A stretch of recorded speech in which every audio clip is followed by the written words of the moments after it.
appear that there were no precautionary measures taken. Why not? First of all, I resent your tone. I resent the sarcasm. Again, No, I resent your tone, lady, okay? Why This was a tragic accident. It's a tragic accident. Don't try and put yourself in the spotlight here, okay? This was an accident. Do you understand what I'm saying? An accident.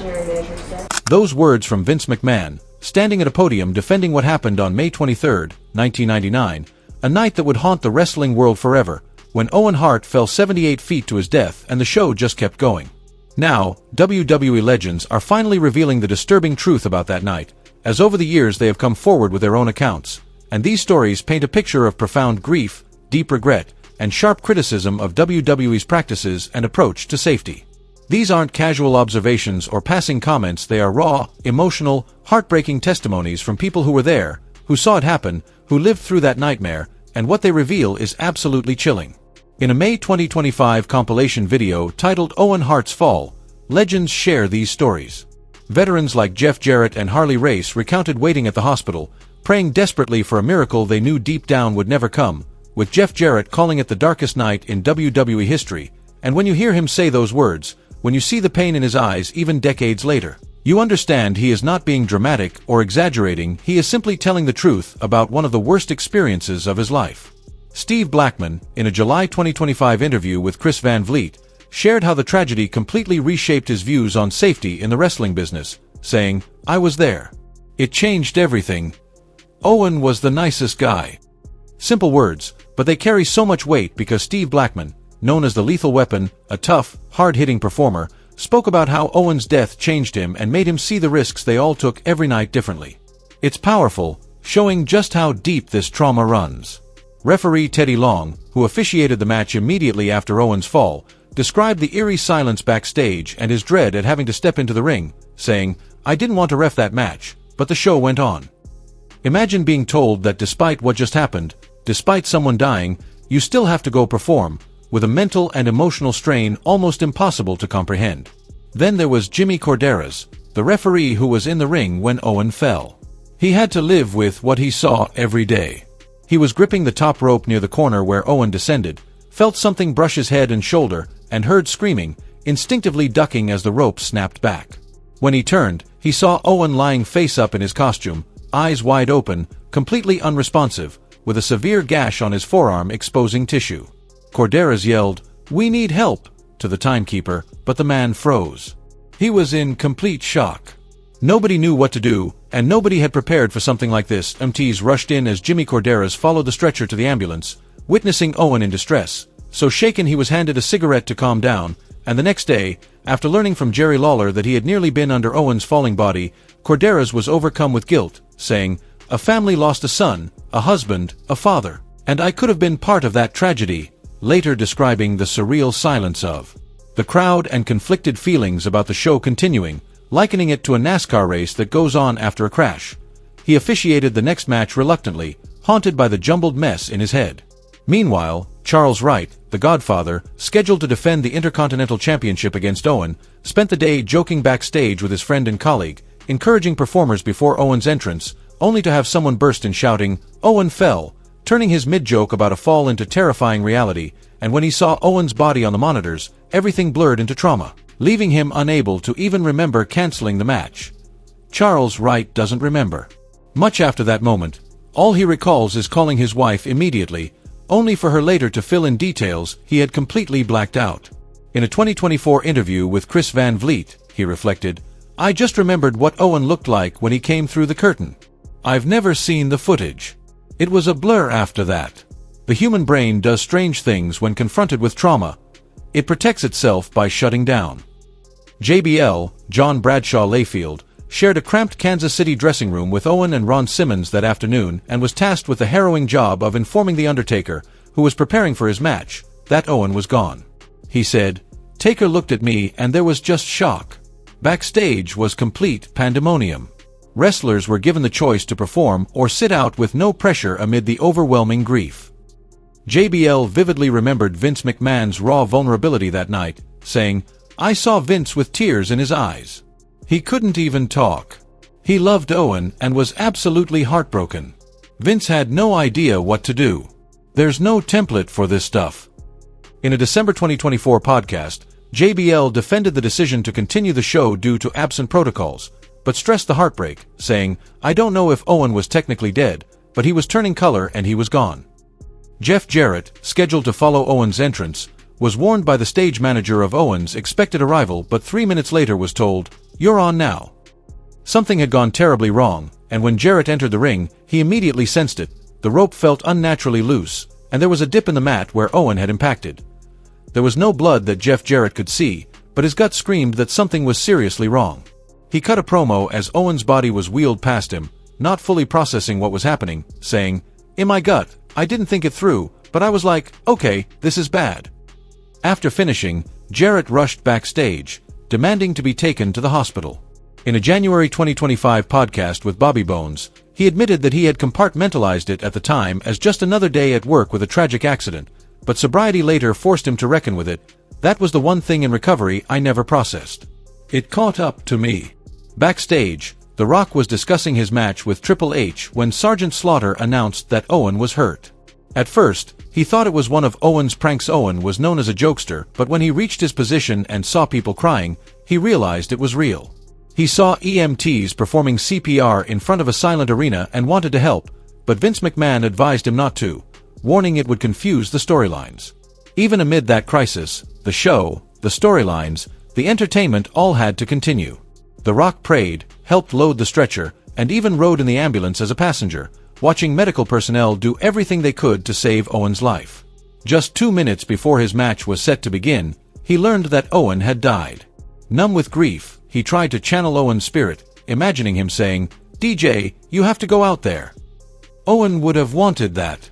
These accounts reveal something crucial: the genuine deep love Owen's colleagues had for him, the profound regret over preventable risks, and the unimaginable burden of being forced to continue performing while a friend died. And yet, the question remains, what went so catastrophically wrong that a routine entrance turned into a fatal tragedy the night everything changed? To grasp the full weight of what these legends experienced, we need to go back to May 23, 1999, at Kemper Arena in Kansas City, Missouri. The arena was packed with over 16,000 fans, all there for WWE's Over the Edge pay-per-view. The energy was electric. Excitement, anticipation, and adrenaline filled the air. Nobody in that arena, absolutely nobody, could have imagined what was about to unfold. Owen Hart, one of wrestling's most beloved performers and a member of the legendary Hart family, was preparing for what should have been a straightforward entrance. At 34 years old, known for his athleticism, humor, and technical mastery, he was playing the Blue Blazer, a superhero parody gimmick. The plan seemed simple on paper. Owen would be suspended high in the rafters by a harness and then descend into the ring in a dramatic, crowd-pleasing fashion. It was meant to entertain, to wow the audience, just another night at the office for a man who had executed countless stunts during his career. But that's where everything went terribly wrong. The rigging used for Owen's entrance wasn't just inadequate, it was catastrophically unsafe. A lightweight carabiner clip designed for theater props, which required only 6 pounds of pressure to release, was supposed to hold a 230-pound man 78 feet in the air. 6 pounds. That equipment and that setup were nowhere near sufficient for the task, and the consequences would be fatal. And it gets worse. Much worse. WWE had hired a cheaper, less experienced rigging team from Salt Lake City, bypassing a seasoned crew that had safely handled similar stunts for WCW Sting and even for high-profile events like Elton John concerts. They chose to cut costs, to save a few dollars, taking the cheaper option while a man's life literally hung in the balance. This is the disturbing truth the legends are talking about: not murder, not conspiracy, but pure, preventable negligence. Everything that should have taken place in terms of rigging, to our knowledge at this moment, did take place. It was rehearsed in the afternoon, and everything was fine.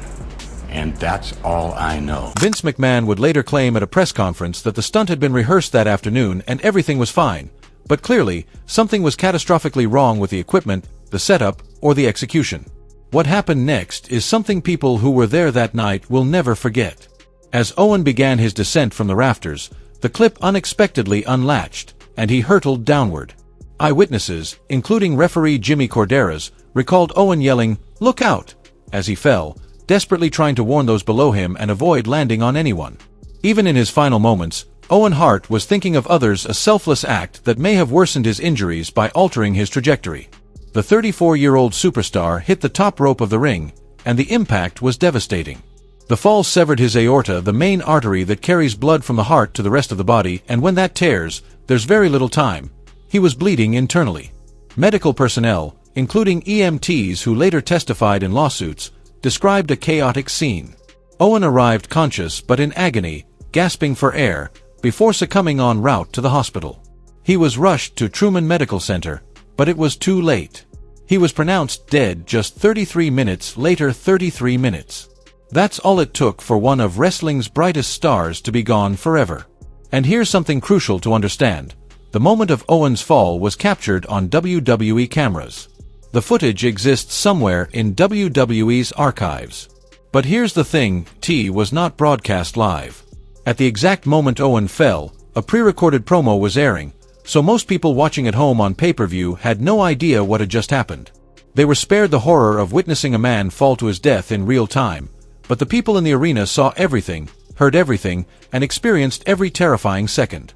Then came the decision that would spark controversy and outrage for decades, a decision the legends we've been hearing from still grapple with. Vince McMahon, chairman of WWE, made the call to continue the event. After just a brief delay, the matches went on, performed on a blood-stained mat littered with debris from Owen's impact. Wrestlers were expected to entertain while one of their friends, colleagues, and brothers in the business fought for his life and ultimately lost. McMahon later defended this decision in the 2024 Netflix documentary Mr. McMahon, explaining that the live crowd hadn't clearly seen the fall and that attendees came to see a show, not someone die. He even claimed that if it were his son Shane or himself who had died, he'd want the production to continue.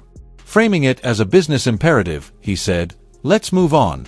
Let's keep the show going." This is a stunt that's performed on a routine basis in any number of venues. Owen was simply to descend into the ring in superhero-like fashion.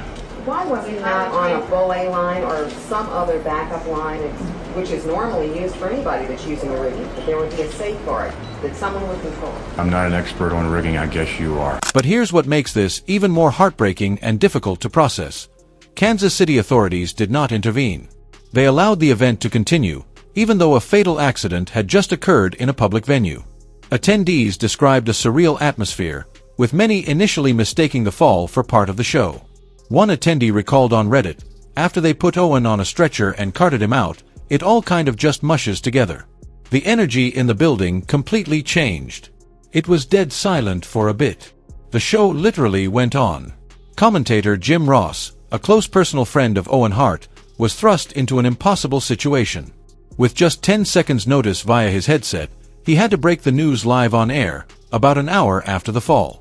Can you imagine having to tell millions of people around the world that your friend just died, with only 10 seconds to prepare yourself mentally? JR's words that night have become etched in wrestling history. "Something went terribly wrong. This was not part of the entertainment. This was as real as it gets." In interviews later, Jim Ross described Owen as unusually subdued backstage that night, lacking his typical joviality and expressing quiet unease about the stunt. But Owen never refused to do it. Why? Because he was a company man. He did what he was told to do. He trusted the people who were supposed to keep him safe. And that trust cost him everything. JR later reflected in a 2023 segment, saying, "Owen Hart's death will always haunt me," emphasized the emotional toll, the absolute weight of having to announce a friend's passing to millions of viewers. Jerry, the King Lawler, ringside and witness to the impact, somberly told viewers, "It doesn't look good at all." In that moment of grief, the wrestling community came together, with over 300 wrestlers attending Owen Hart's funeral in Calgary. 300. That number alone speaks to how respected, loved, and universally admired Owen was. Everyone knew him, liked him, and had a story about his kindness, devotion to family, incredible sense of humor, and legendary backstage pranks. The public reaction to the continuation of the show was immediate and fierce, with fans and critics condemning the decision as inhumane and disrespectful. The Undertaker, forced to perform in the main event that night, later reflected on the motto, "The show must go on," saying, "I just don't know that was the right thing to do," highlighting the emotional strain on performers wrestling while mourning. The 2020 documentary series Dark Side of the Ring dedicated an episode to Owen's final days, amplifying these voices and exposing WWE's cost-driven shortcuts and McMahon's callous pragmatism. The episode reignited debates about that night, with viewers calling the continuation of the show a mistake that drained the event's energy and risked further injuries amid the collective trauma. This tragedy remains one of the darkest chapters in WWE history, marked by allegations of negligence, cost-cutting, and the controversial decision to continue the show, and its effects are still felt today. Bret Hart, Owen's older brother, reflects not just on loss but on anger, conspiracy, family conflict, and the struggle to honor his brother's memory in a world that seemed determined to erase it. When Bret first heard the news while in Japan working for WCW, his mother called to say, "Owen fell, he's gone." In a 2000 interview with Michael Landsberg on Off the Record, Bret broke down, saying, "I just lost it. I screamed. I punched the wall. I thought, this can't be real. Owen was the best athlete in our family. How could this happen?" He flew home immediately and collapsed at Owen's funeral in Calgary, where over 300 wrestlers had gathered to pay their respects. Devastated and still bitter from the 1997 Montreal Screwjob, where Vince McMahon had famously double-crossed him, Bret initially feared WWE had killed Owen as revenge, recalling in the 2020 Dark Side of the Ring and 2024 Netflix Mr. McMahon documentaries, "For a long time, I thought Vince had him killed to get back at me." Bret kept thinking maybe they had cut the cable. It was paranoia, but it felt real. A man who had just lost his brother, his mind spiraling to the darkest place, wondering if the company they had devoted their lives to had actually orchestrated a murder. A Kansas City police investigation eventually found no criminal intent, determining that the harness, a theater-grade quick-release mechanism, simply failed under Owen's weight. Bret later admitted, "Once the facts came out, I knew it wasn't murder, but it was still preventable negligence." And that's what this whole tragedy comes down to. It wasn't murder, it wasn't some elaborate conspiracy, it was negligence, cutting corners, and choosing to save money instead of ensuring the safety of the people putting their bodies on the line every night. Owen's widow, Martha Hart, filed an $18 million wrongful death lawsuit against WWE, exposing disturbing facts such as the use of untested, cheap rigging equipment and no proper safety rehearsals. In a shocking twist, WWE even tried to sue Martha for breaching Owen's contract, attempting to shift jurisdiction and limit the damages they would pay. The case eventually settled for $18 million, which Martha used to found the Owen Hart Foundation, providing scholarships and helping at-risk youth, ensuring Owen's legacy continues positively outside WWE's control. She maintains that WWE is responsible for Owen's death, saying, "I continue to hold them accountable. It was preventable." But this is also where the family dynamics become even more complicated and painful. Bret has grown increasingly frustrated with Martha's refusal to allow Owen to be inducted into the WWE Hall of Fame, publicly criticizing her for what he sees as erasing his brother's legacy and denying fans the closure they deserve. He has said, "Martha's erasing Owen's legacy. He loved wrestling. He'd want to be remembered in the Hall of Fame. I respect her pain, but this isn't what Owen would want." Other legends, like Mark Henry, have urged the Hart family to allow Owen's induction, reflecting widespread industry frustration. But Martha has her own perspective, one that deserves to be heard and respected. She was not consulted for the Mr. McMahon documentary and has used every resource to preserve Owen's memory on her own terms, not WWE's, protecting her husband's legacy in the way she sees fit her right as his widow. Meanwhile, conspiracy theories about Owen's death continue to swirl, with YouTube videos claiming sabotage via remote-triggered release mechanisms or even Illuminati involvement, often resurfacing on social media around the anniversary of his death. Bret's early suspicions lent some credence to these ideas in the public's mind, but police findings thoroughly debunked them. Focusing on wild conspiracy theories distracts from the real issue. A man died because proper safety precautions weren't taken. That is the disturbing truth, not some elaborate murder plot, but simple, preventable negligence driven by a desire to cut costs. Former WWE head writer Vince Russo addressed these conspiracy theories directly in a 2022 interview, dismissing sabotage claims but admitting the stunt carried serious risks, saying, "Owen was hysterical, lovable, we never meant harm." Russo also revealed that McMahon initially resisted doing a tribute show for Owen, preferring to sweep it under the rug, and it was only after The Rock made an emotional on-air plea for Owen's son, OJ, that McMahon relented. WWE's approach to the tragedy is further illustrated by the over-the-edge 1999 event being available for streaming on Peacock, but with all Owen references removed, as if trying to erase the memory of that night to avoid confronting the uncomfortable truth. In October 2025, a WWE star reflected on the personal toll of that night, noting how it traumatized every wrestler. Yet Owen's influence and legacy persist despite WWE's attempts at erasure.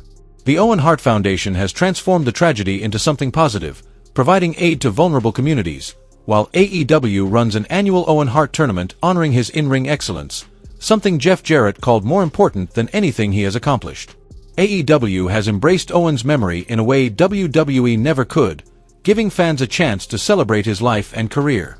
On the 25th anniversary of Owen's death in 2024, Brett posted an emotional message on social media, capturing the unresolved pain that still exists, saying, "Vince brought so much anger to our family." Owen's niece Natalia, also a WWE wrestler, recalled in November 2025 the family's compounded grief, saying, "It hurts infinitely worse for us." For the Hart family, this isn't just history. This isn't just a story. This is their ongoing reality.